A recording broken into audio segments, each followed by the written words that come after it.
11th December, Saint Damasus I, Pope. Optional Memoria. Born about the year 305, of Spanish descent, he became a cleric in Rome, and in the year 366, during very troublesome times, he was ordained Bishop of Rome. He called together a number of synods against the heretics and schismatics, and he did much to promote the veneration of martyrs whose tombs he embellished with sacred verse. He died in the year 384. A reading from the treatise by Saint Augustine against Faustus.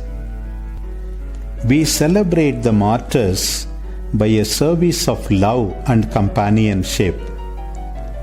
The Christian people throngs the memorial chapels over the tombs of martyrs in religious celebrations.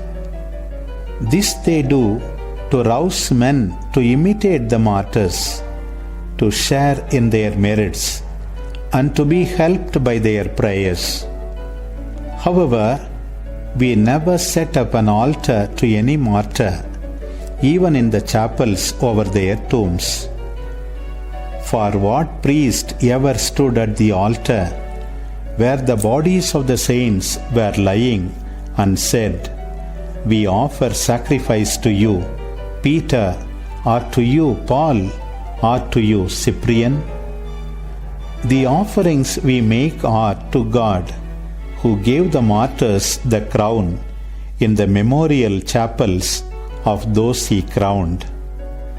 Thus the very places remind us of them, and we are moved to a deeper love for those whom we can imitate and for him with whose help that imitation is possible.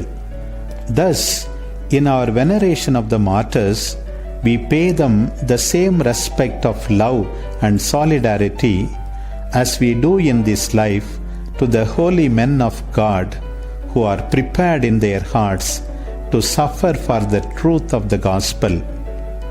However, we proclaim them victors now in their happier life with greater devotion, with less hesitation after they have been victorious in all their battles, and with more confident praise than if they were still struggling in this life.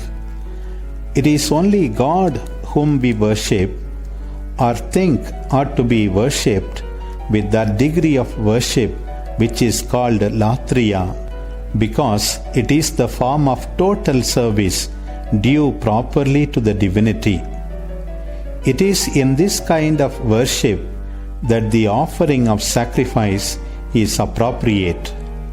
Therefore, to offer this latria to idols is called idolatry, and so we never offer such worship, nor do we teach that it should be offered to any martyr, any holy soul, or any angel.